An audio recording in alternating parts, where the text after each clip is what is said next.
How to prepare for public speaking. You know, a lot of times some of the big fears around public speaking is, what am I even going to say? So I'm going to share a framework with you, because sometimes all you need is that framework, and I'm going to leave that with you before the end of this video. I'm also going to give you a little gift at the end of this video that you can tuck away in your back pocket and use it, because sometimes empowerment is just about having that language to use in real time. All right, let's get into the meat of it today. So how do you prepare for a public speaking engagement? I had a member come to me about a month ago and she was like, oh my God, Joya, I have to give a speech in 2 days to 400 people and I have to speak for like an hour. Like, what am I even gonna say? I was like, okay, let's break it down and we're gonna give you a framework that you're gonna be able to structure this speech around. The first question I asked her is, who is your audience? You know, in this case, her audience was 400 students in India who hadn't graduated from college yet. So she really needs to make sure she's very simple, she's very approachable, and make sure that she has a common ground with the people that she's speaking to. Make sure you meet people where they're at. The second question I asked her is, well, what is the directive that the audience, the host or the organizer gave you?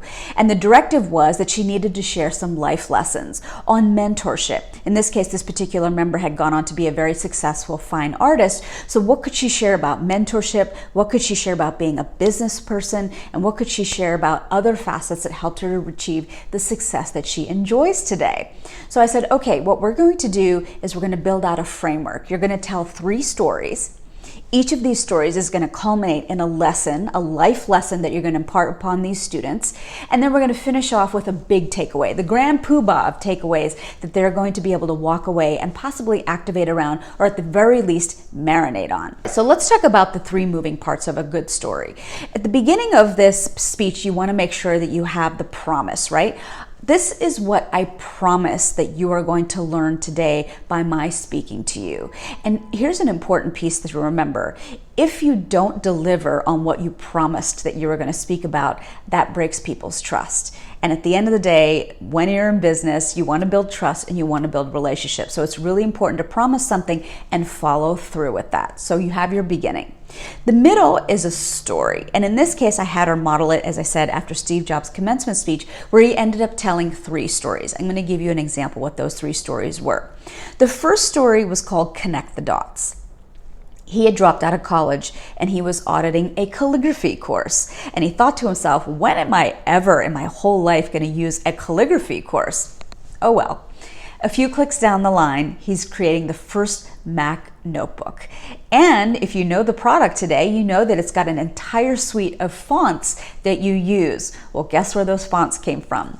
That calligraphy class that he took many, many years ago.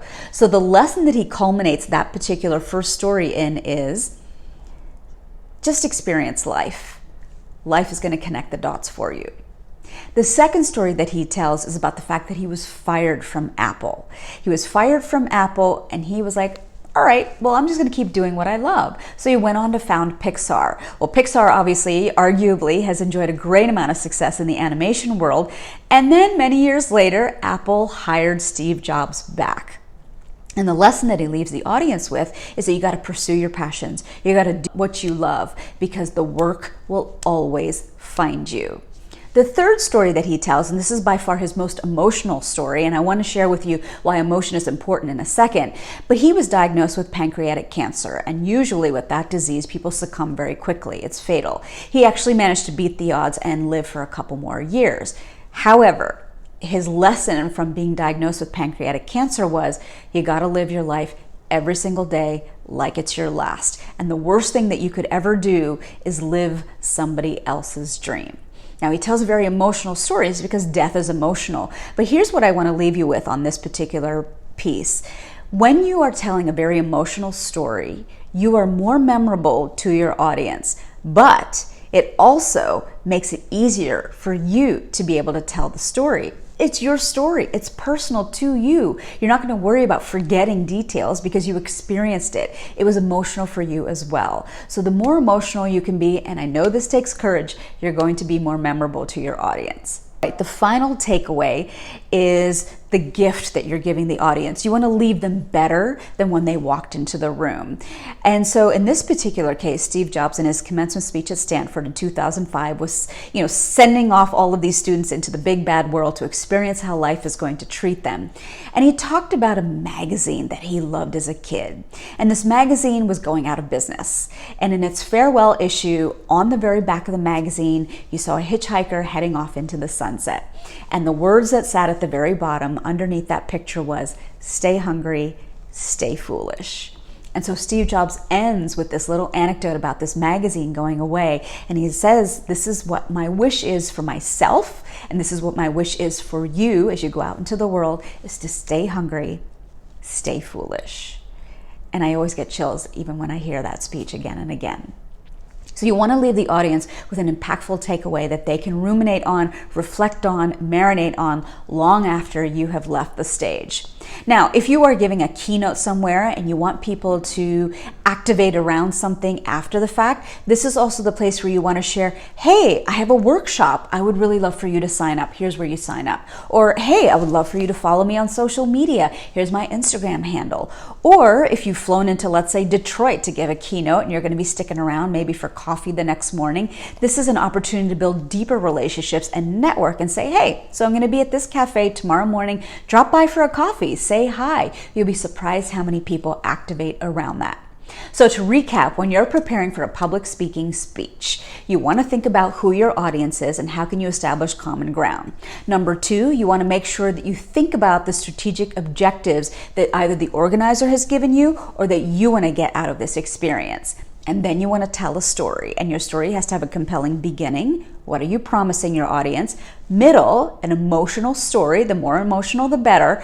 And the ending, which is a takeaway for your audience, the gift that you're going to give them. And if you have a call to action, you want to make sure you remember that. Okay, here's my gift to you.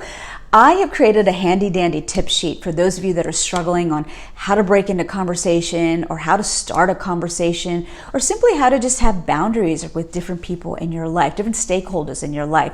All you got to do is go to joyadas.com/be-heard, joyadas.com/be-heard/ or you can just go to joyadas.com. You can download the tip sheet. It's right there at the very top. And I want you to tell me, subscribe to my channel and tell me in the comments down below, did you try any of the language? Did it work for you? Did it not work for you? I'm actually curious. I'd love to know.